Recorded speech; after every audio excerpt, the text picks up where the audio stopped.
My sister uninvited me to her housewarming even though they had lived in the house for months.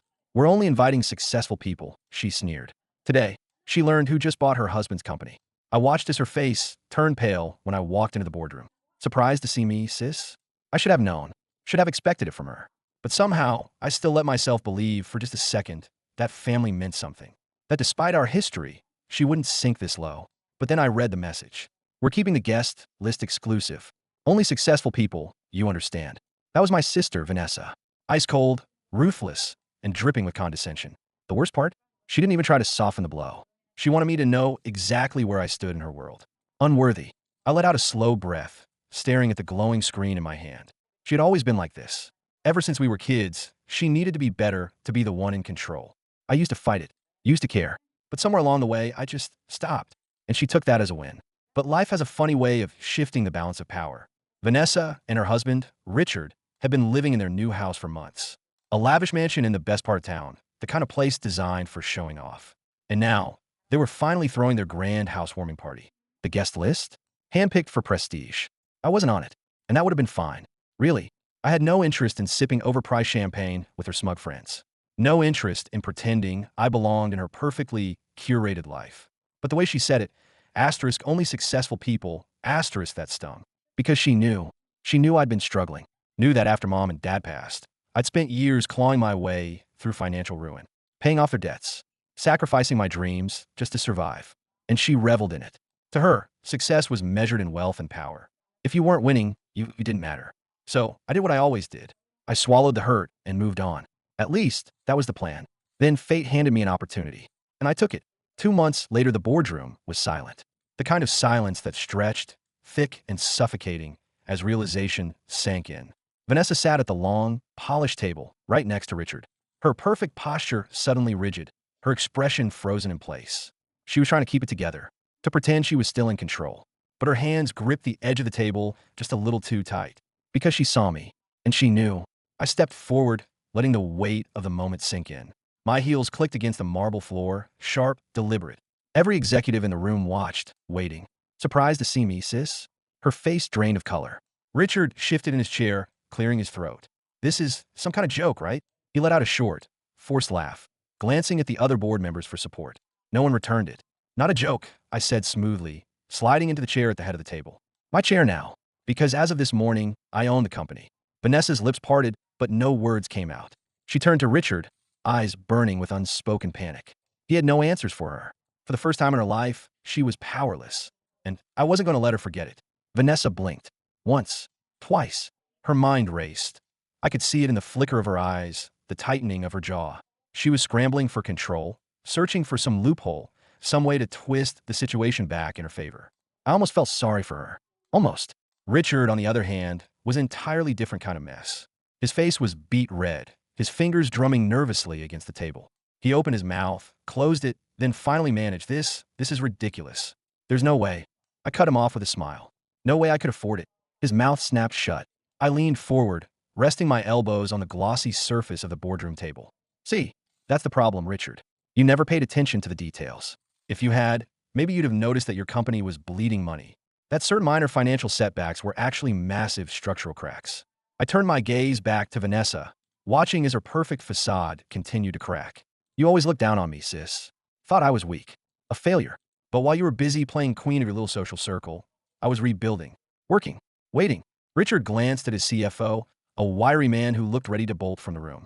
Tell them this isn't possible. Tell them. The CFO hesitated, adjusted his glasses. Then, with a long, defeated sigh, he muttered, It's true. Silence. And then, Vanessa finally found her voice. How? It was one word, but it carried the weight of her entire world shattering beneath her. I let the silence stretch, let her stew in her own disbelief. Then I spoke, my voice calm, deliberate. Someone made an anonymous offer to buy out the majority shares in the company, I said. A ridiculous offer, honestly. So high, the board couldn't refuse. Even you, Richard, signed off on it. Richard's eyes widened as the truth hit him like a freight train. Wait, he breathed. You, me? I smiled. I was the anonymous investor. Vanessa let out a sharp breath, gripping the table like it was the only thing keeping her from falling apart. You're lying. I shrugged. Check the paperwork. My name's on it now. The CFO gave a small nod, confirming what she already knew. She looked at me then, truly looked at me, and, for the first time in her life, she wasn't staring down at me. She was looking up. She swallowed hard. What do you want? I tilted my head, feigning thoughtfulness. I don't know. Maybe I just wanted to see the look on your face when you realized you'd lost.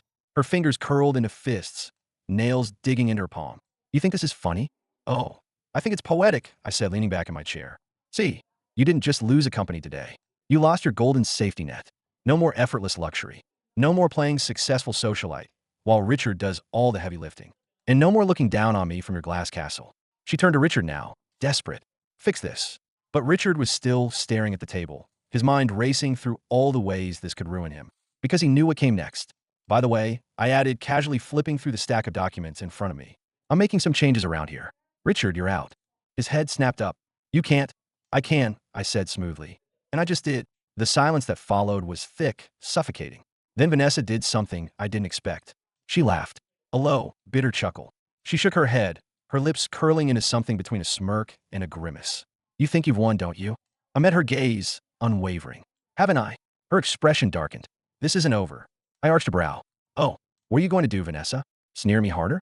Exclude me from another party? Her jaw clenched, but I saw it in her eyes. She wasn't done fighting. Good. Neither was I. This was only the beginning. Vanessa sat there, her nails digging into the polished table, her chest rising and falling in sharp, measured breaths. But her eyes, those sharp, calculating eyes, never left mine.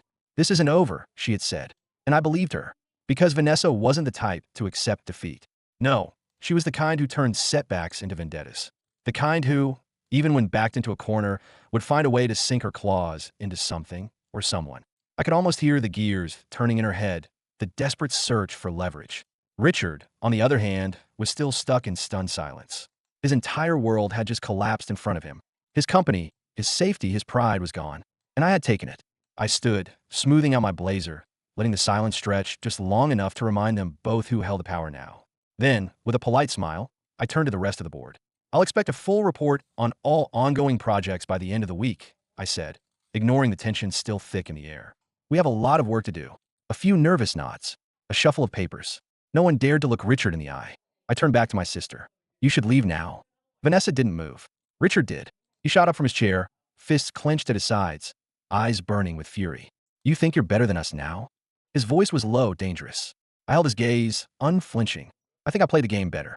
For a second, I thought he might lunge at me. But Vanessa grabbed his arm, stopping him with just the faintest shake of her head. Not here. Not now. She was still thinking, still plotting. I watched as she slowly rose from her seat, brushing imaginary dust from her expensive dress. Then, with an eerie calm, she said, Congratulations, sister. You got what you wanted. I waited for the but. It came. But you made a mistake, she continued, stepping closer, voice dropping just enough that only I could hear. You don't belong in this world. You never have. And sooner or later, you'll slip. And when you do, I'll be there to take everything back. I smiled, tilting my head slightly. Then I guess you'd better hope I fail, Vanessa. She didn't reply, just turned on her heel and strode out, Richard following close behind. I didn't watch them go. I had more important things to focus on, because this wasn't just about revenge. It never had been. This was about proving to her, to the world, to myself, that I deserve this, that I earned this. But Vanessa was right about one thing. People in power were always waiting for you to slip, and I had just stepped into the lion's den.